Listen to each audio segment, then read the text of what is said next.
Evangelho de Marcos, capítulo 1, do versículo 16 a 20.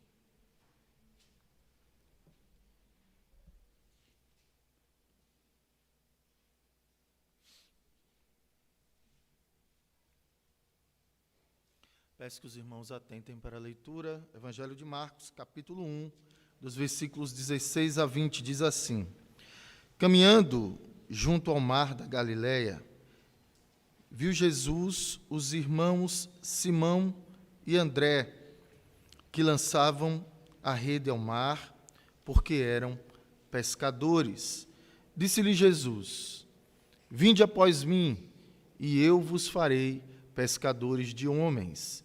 Então, eles deixaram imediatamente as redes e os seguiram.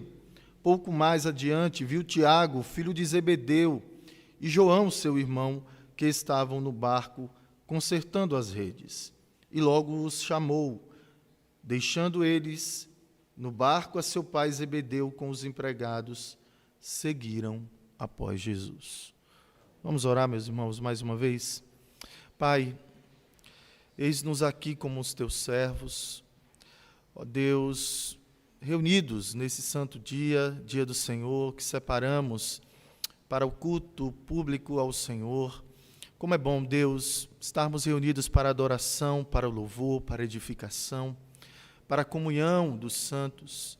E agora, Senhor, diante da sua santa palavra, essa palavra transformadora, poderosa, que o seu Santo Espírito ilumine, Senhor, o nosso coração, a nossa mente, para que essa palavra venha encontrar corações sedentos, uma terra fértil, Deus, onde possa produzir frutos para a glória do teu nome. Essa é a oração que fazemos em nome do nosso Senhor Jesus Cristo. Amém. Amém. Meus irmãos, esse é o Evangelho de Marcos. O Evangelho de Marcos, que tradicionalmente ele é conhecido como o primeiro e mais antigo evangelho. Ele está entre aqueles que são chamados os evangelhos sinóticos. Fazem parte desses evangelhos o próprio evangelho de Marcos, assim como o evangelho de Mateus e também o evangelho de Lucas. O nome sinótico, eu acredito que vocês já tenham aprendido sobre isso, é porque eles relatam os acontecimentos acerca do ministério do nosso Senhor Jesus Cristo a partir de uma mesma perspectiva, a partir de uma mesma visão. O nome sinótico justamente significa isso, visão, mesma visão. Mas nós poderíamos traduzir melhor de uma mesma perspectiva. E o Evangelho de Marcos, ele é conhecido como aquele evangelho que Marcos foi o escriba, mas quem foi aquele que ditou, aquele que relatou todos os acontecimentos, foi a testemunha ocular, o apóstolo Pedro. E é até interessante nós falarmos um pouco sobre a história de Marcos, né? Marcos, ele foi um jovem que foi discípulo do apóstolo Paulo, juntamente com seu mestre Barnabé. Inclusive, Marcos era primo de Barnabé. Você pode encontrar isso lá em Colossenses, quando o apóstolo Paulo faz ali algumas saudações. O Marcos também, ele era filho daquela Maria, uma das mulheres que apoiaram, né, o evangelho do nosso Senhor Jesus Cristo com as suas posses. Maria era dona daquela casa que em Atos capítulo 12, quando o apóstolo Pedro foi preso e o apóstolo Tiago foi decapitado, o apóstolo Pedro, então, foi salvo ali, foi liberto da prisão por um anjo, e quando ele saiu da prisão, ele foi justamente encontrar a igreja que estava em oração na casa desta Maria. Ali era a casa de Marcos também. Marcos, então, foi um jovem que aprendeu, conheceu aí o evangelho na sua mocidade, pôde ser um cooperador do ministério tanto de Paulo como também de Pedro. Então, são informações que eu acredito que enriquecem bastante a nossa compreensão deste evangelho. Uma coisa também que se pode destacar é que este evangelho de Marcos ele foi escrito para um público-alvo original, que foi os romanos. É por isso que os evangelhos, os sinóticos, ele tem uma mesma perspectiva, mas ele foi falado para públicos diferentes. Por exemplo, Mateus escreveu para os judeus. Lucas, ele escreveu para os gregos. Já o evangelho de Marcos foi escrito em especial para os romanos. E o propósito principal é justamente mostrar que Jesus é o Cristo. Ele é o Filho de Deus, aquele que veio salvar o pecador. Bom, aqui, logo no início desse evangelho, nós encontramos o início do ministério do nosso Senhor Jesus Cristo.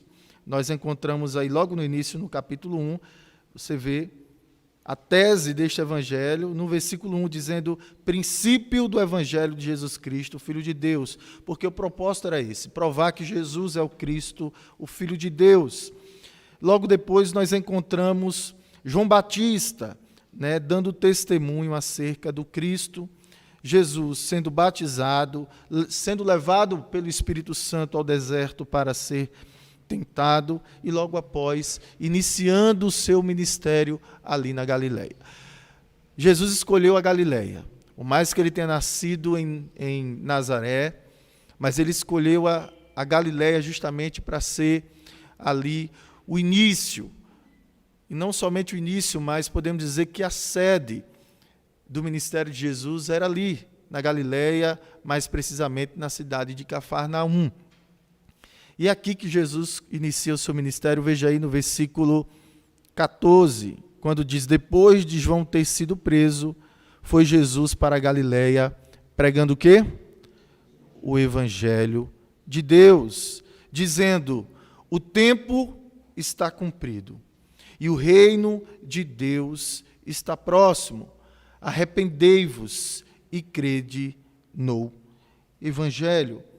Então, Jesus inicia o seu ministério pregando justamente a mensagem das boas novas de salvação para que todos se arrependessem e cressem no Evangelho. Aí chegamos, então, no versículo 16, o texto que nós lemos na íntegra, onde mostra Jesus aqui fazendo não só um convite, mas o chamado a 4 dos seus principais discípulos. São eles Simão Pedro, André, seu irmão, Tiago, filho de Zebedeu, e também o seu irmão João. Então, meus irmãos, é diante agora desse chamado que Jesus faz a esses 4 discípulos que eu quero conversar com os irmãos nessa manhã sobre o seguinte tema: o chamado de Jesus aos discípulos. Nós veremos algumas características desse chamado que Jesus ele faz, então, aos seus discípulos, certo?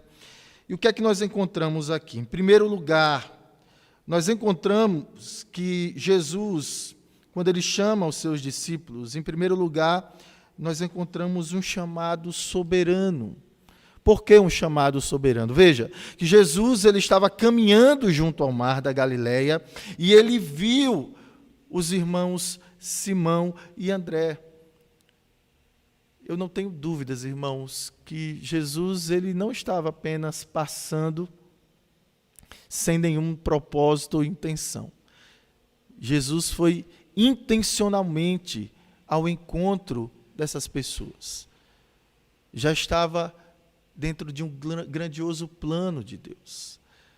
Nós somos presbiterianos e cremos na doutrina da eleição.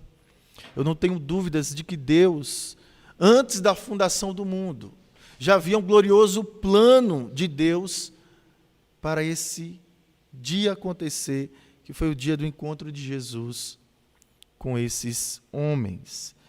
Então, o versículo 16 destaca que Jesus foi ao encontro de Simão e André, eles estavam pescando, e então no versículo 17 diz, Jesus, ele chamando, vinde após mim. Nós encontramos também no versículo 20, 19 e 20, quando Jesus também, pouco adiante, ele foi ao encontro de Tiago e também de João. E ali, no versículo 20, diz que Jesus o chamou. Então, eu não tenho dúvidas de que foi um chamado que já estava na agenda de Deus. Jesus ele não foi pego de surpresa. Talvez os discípulos, mas Jesus não. Jesus tinha um glorioso e maravilhoso plano para aqueles homens. Assim também como Deus, meus irmãos, Ele tinha e tem um plano glorioso para cada um de nós, que fomos chamados para segui-lo, para sermos seus discípulos. E veja que esse chamado de Jesus na vida dos seus discípulos é um chamado soberano, porque também não existe algo que condicione Jesus nos chamar. Se tem algo que possa ser uma condição para que Jesus nos chame, só existe uma coisa: somos pecadores. Não há mérito nenhum em mim, em você e nenhum de nós. Não há nada em nós que chame a atenção de Deus, de Jesus, para que Ele olhe e veja merecimento em nós. Não, todos nós somos pecadores. Jesus, Ele nos chamou, porque antes Ele nos amou. E Ele nos amou quando nós ainda éramos pecadores. Eu gosto muito do texto de Romanos, no capítulo 8, no versículo 29, quando o apóstolo Paulo, ele disse: aquele que dantes conheceu, a esses também predestinou, para serem conforme a imagem de Jesus Cristo.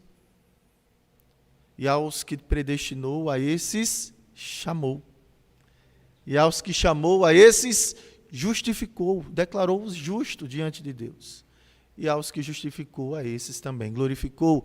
Mas, quando nós estudamos mais profundamente aquilo que é conhecido como a Ordus Salutis, a ordem da salvação, nós não olhamos como uma ordem cronológica, mas como uma ordem lógica. Primeiro, Deus, Ele elege, Ele predestina os seus, para que depois Ele venha chamá-los. E foi o que aconteceu aqui. E essa palavra, chamou, na verdade, conheceu, né? Quando Paulo disse, ao que dantes conheceu, na nossa teologia, ela é melhor explicada quando nós a compreendemos, aquele que dantes amou. Porque essa palavra conheceu, lá em Romanos, capítulo 8, versículo 29, ela é mais do que conhecer, é mais do que uma presciência, mas essa palavra, ela significa conhecer de forma íntima. Por exemplo, quando a Bíblia diz que Adão conheceu a Eva e ela teve um filho, o que significa essa palavra conheceu? Senão uma intimidade que houve entre eles, para que então pudesse ser gerado um filho. Então, ao que dantes conheceu significa ao que dantes amou. Deus nos amou. Ele nos amou quando nós ainda éramos pecadores, então não há nenhuma condição em nós. Ele nos amou porque Ele quis. Ele nos amou de forma soberana, da mesma forma que Ele nos chamou soberanamente. Eram homens pecadores, homens simples. Não havia neles nenhuma capacidade, inclusive intelectual, ou capacidade, ou recursos para que eles pudessem ser merecedores, então, do chamado de Jesus. Então, a primeira característica que eu destaco aqui, meus irmãos, é que o chamado de Jesus aos seus discípulos, ele é soberano. Mas, em segundo lugar, também, o texto fala que foi um chamado urgente. Veja, os versículos 18 e versículo 20, diz que assim que Jesus, ele chamou esses homens, no versículo 18 diz que tanto Simão Pedro como seu irmão André, eles deixaram imediatamente as redes e o seguiram. Então, o chamado de Jesus para a vida dos seus discípulos, para a vida daqueles que serão seus discípulos, é um chamado urgente. Requer urgência. No versículo 20, a mesma forma. E logo Jesus os chamou, ou seja, chamou a João e a Tiago, deixando eles no barco a seu pai. Zebedeu, com os empregados, seguiram após Jesus. Então, é um chamado urgente. E veja, que Jesus, ele chamou, imediatamente eles largaram a rede e seguiram a Jesus. E isso porque, meus irmãos, não há nada mais urgente do que nós atendermos a mensagem do Evangelho, o chamado do Evangelho.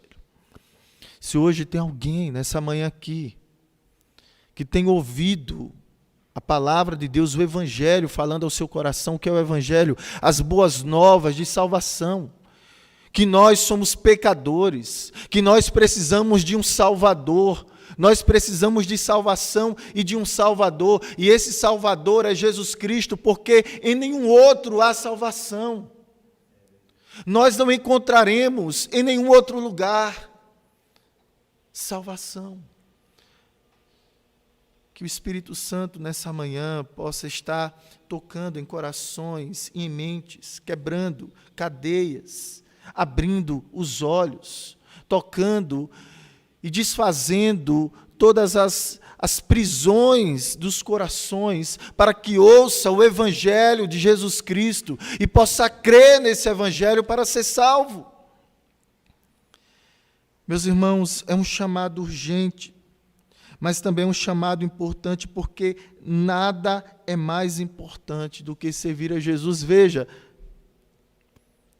tanto Pedro como seu irmão André, eles estavam envolvidos numa tarefa, num trabalho. Não somente Pedro e André, mas também Tiago e João.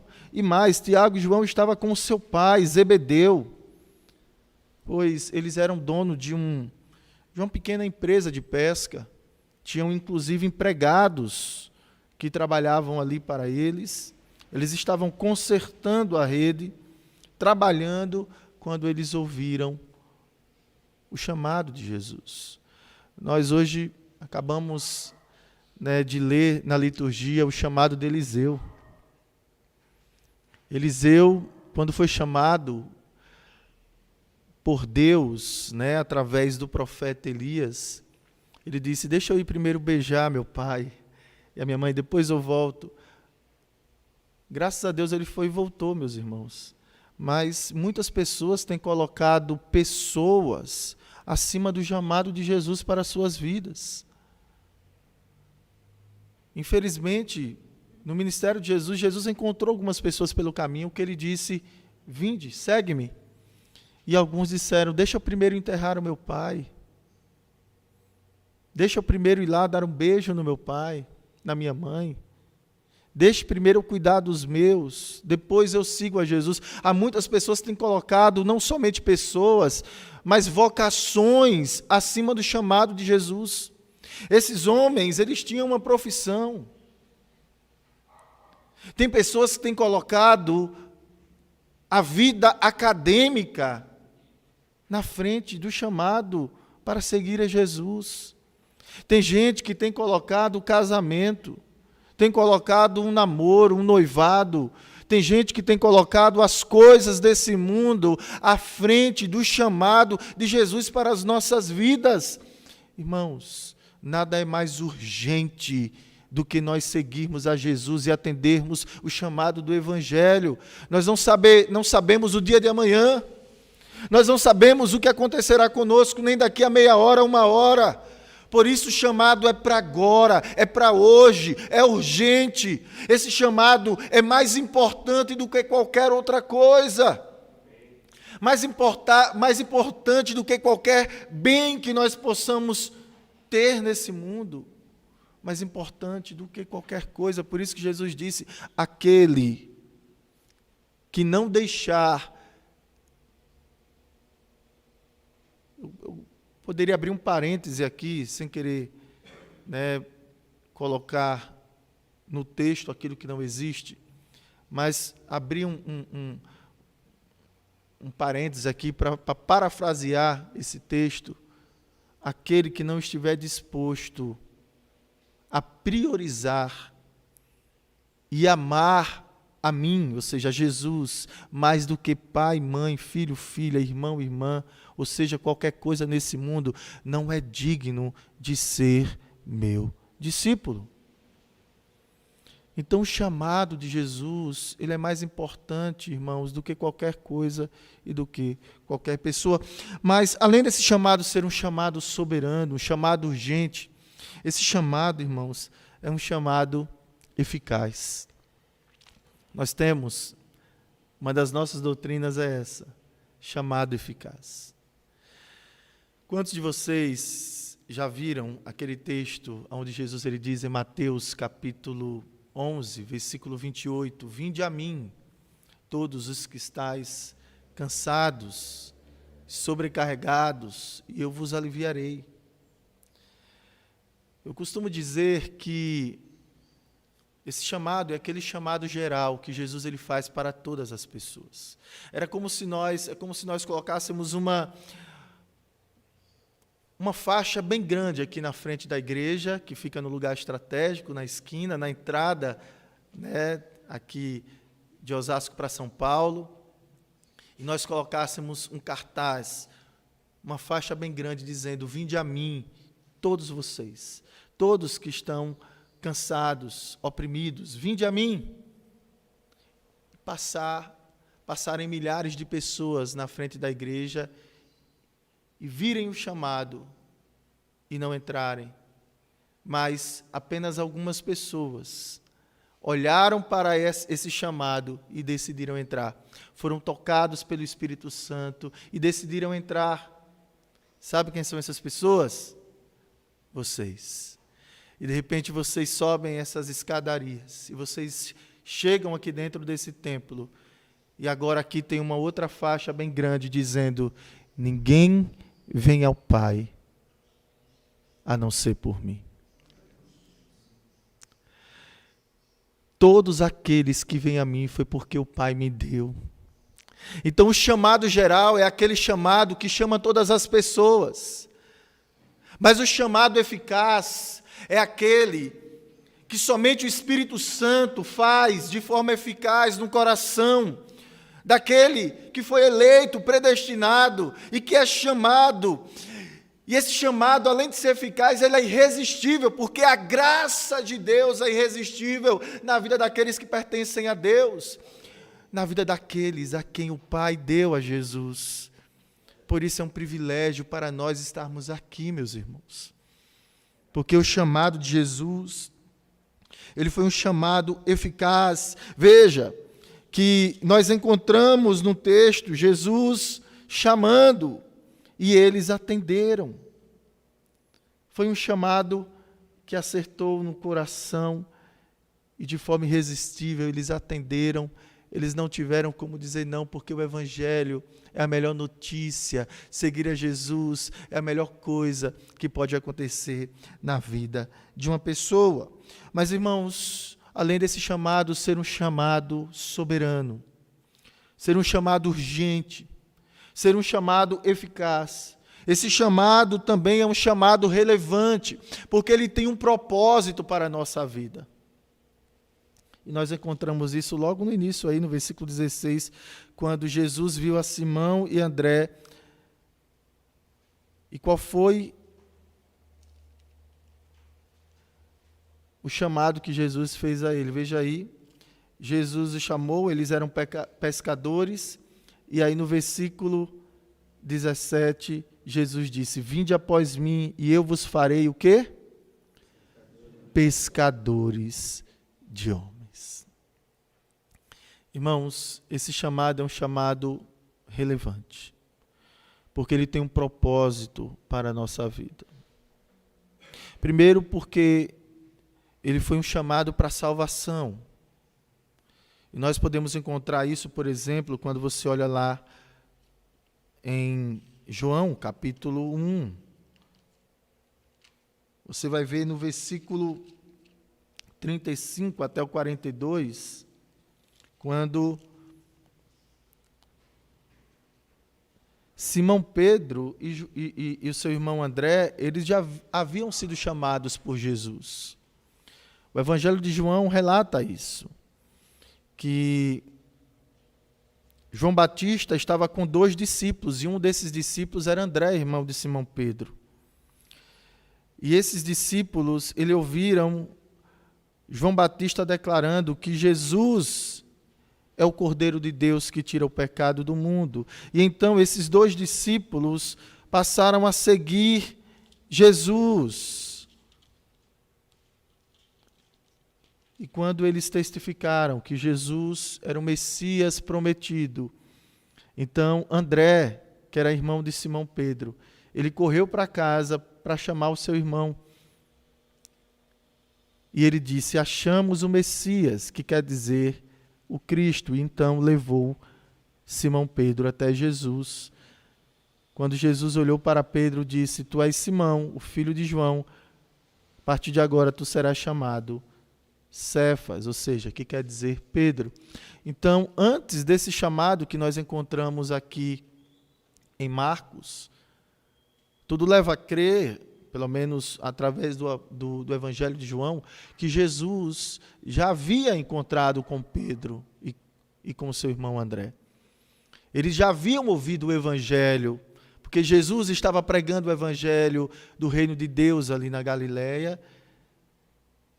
Então é um chamado para a salvação, mas também, irmãos, nós encontramos aqui que é um chamado para o discipulado, porque Jesus disse: vem e segue-me.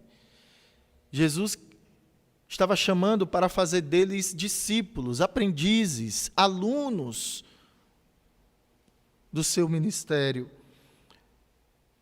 Mas da mesma forma que esse chamado é um chamado para o discipulado, esse chamado também é um chamado para a missão. Porque quando Jesus ele disse: vinde a mim, porque eu farei de vocês pescadores de homens, não é que eles iam deixar de ser pescadores. A vocação eles tinham, mas Jesus ele sempre tem um plano e um propósito maior para mim, para você, meu irmão. A minha filha, ela tem 19 anos, a Bruna. Eu fui bem original em colocar o nome dela, né? E a Bruna, desde muito pequena, ela abriu o coração dizendo que queria: pai, eu gostaria de ser médica. E de várias formas eu tentei tirar da cabeça dela isso, achando que as motivações não eram as motivações corretas, como a maioria das pessoas que vão à procura de uma vocação, às vezes por causa do status ou por causa do dinheiro. E fizemos ali o teste vocacional, instruímos ela para tirar isso da cabeça dela. Mas depois eu vi que era algo realmente que estava no coração dela e que o tempo foi passando e ela continuava com isso na cabeça. E aí eu comecei então agora com a mãe, não mais tentar tirar da cabeça, mas de alguma forma aconselhá-la e instruí-la a dizer: olha, é um caminho árduo, é um caminho difícil, um caminho de muita dedicação. E com o passar do tempo, nós então juntamos a ela nesse processo de incentivá-la, encorajá-la e ajudá-la, para que, se assim for a vontade de Deus, ela possa então conquistar, né? Deus possa abençoá-la. Mas uma das coisas que eu falo para minha filha é o seguinte: o que te define não é a sua profissão. O que te define é o chamado que você recebeu de Jesus para ser discípula dele. O que te define de fato não é o quanto que você ganha, não é o tipo de profissão. O que te define não é o seu pecado. O que te define não foi o seu erro do passado. Não, o que te define é que você é um filho de Deus, uma filha de Deus. Você foi chamada por Ele, você pertence a Ele, você é de propriedade exclusiva dEle. É isso que te define, meus irmãos. Nós precisamos entender que não há nada mais precioso, mais valioso, não há nada mais relevante na minha e na sua vida do que o chamado de Jesus para sermos salvos, para sermos seus discípulos e para cumprirmos a missão que Ele deu à sua igreja. Ele nos fez pescadores de homens. E nós precisamos entender isso, que todos nós temos essa responsabilidade de sermos um proclamador do Evangelho, de sermos um cooperador no reino de Deus. Deus, Ele fez você para ser um pescador e uma pescadora de homens. Irmãos, quero falar de uma forma muito especial para aqueles que estão na missão de uma forma mais abnegada, sacrificial. Essa palavra não é uma palavra que hoje em dia tomou um termo pejorativo, mas a palavra é integral. Aqueles que estão no ministério de forma integral. Não está no texto aqui, certo? Que nós lemos. Mas se você passar um pouco adiante, no versículo 29, você vai ver quando Jesus chegou na casa de Pedro, e ali a sua sogra estava enferma, com febre, e Jesus então curou-a. Vou pular um pouco o texto que eu li para poder falar. Não está aqui não, mas eu quero trazer essa palavra aqui. Esse chamado de Jesus, além de ser um chamado soberano, um chamado urgente, um chamado eficaz, além de ser um chamado relevante, ele também é um chamado providente. Porque, irmãos, Deus é aquele que cuida e que supre a vida daqueles que o seguem. Especialmente aqueles que o seguem de forma abnegada, sacrificial e integral. E aí eu encerro dando um testemunho. Quando eu fui chamado, seminarista Marcos, para a vocação pastoral, eu já estava com 30 anos de idade. Eu era um jovem que cheguei na igreja, Deus começou a me dar dons, eu comecei a mergulhar, a querer seguir Jesus de fato. E logo virei líder de grupo de louvor, porque eu era músico. Sou músico, mas antes de me converter, eu tocava profissionalmente. Na igreja, virei líder de louvor do grupo de música, depois virei líder da UMP, presidente da UMP, depois professor de escola dominical, daqui a pouco estava com os evangelistas, visitando hospitais, visitando as congregações, aí fui eleito presbítero na minha igreja, fui plantar uma igreja, virei evangelista, e em todo esse tempo, irmãos, eu estava estudando e trabalhando. Eu era sou formado na área de tecnologia da informação. Trabalhei muito tempo numa companhia energética, no setor de TI, depois fui para um banco muito conhecido na minha região, que é nordestino, aqui já ouviu falar, o Banco do Nordeste, que é um banco federal. E quando Deus me chamou, eu estava trabalhando, porque Deus ele não chama ninguém desocupado. Mas Deus colocou em meu coração, e o chamado cada vez falando mais alto, mais alto.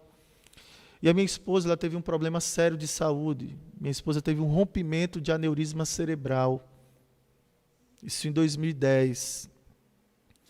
Precisou fazer uma cirurgia bem grave na cabeça e, no início, ficou sem conseguir andar direito, com muitas limitações.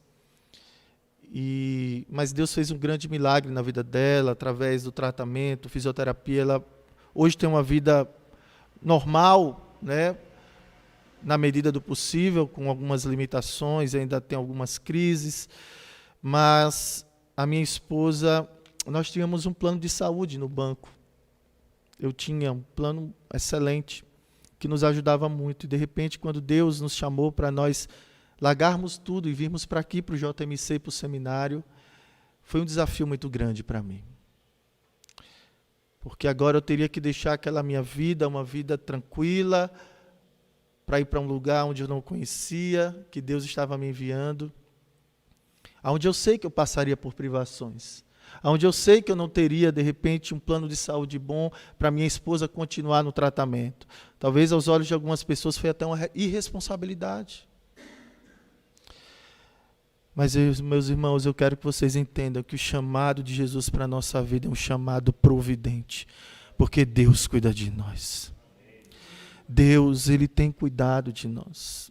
E Deus cuidou de nós durante todo o ano de seminário. Deus tem cuidado de nós até aqui. Esse é o nosso Deus. Deus que cuida nos mínimos detalhes. Deus que não esquece dos seus. Deus que nos supre em tudo aquilo que nós precisamos. Porque vale a pena, meus irmãos, nós atendermos a esse chamado soberano, urgente, eficaz. Esse chamado maravilhoso, que é um chamado relevante e providente.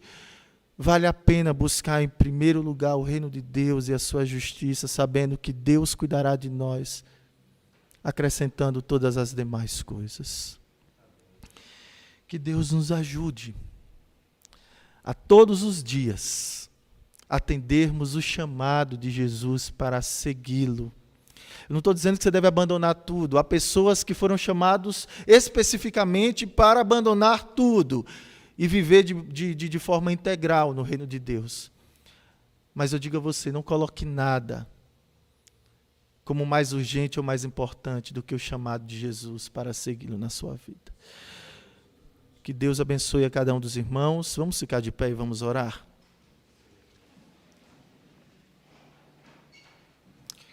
Pai, nós queremos te render graças e te louvar, te bendizer, porque, Senhor, lá na cruz, o nosso Senhor Jesus Cristo, Ele atendeu o chamado mais importante da história da humanidade, porque Ele aceitou, ó Deus, aceitou a missão de vir ao nosso encontro, por amor a nós, para nos restaurar e nos resgatar da escravidão e da morte do pecado, Senhor.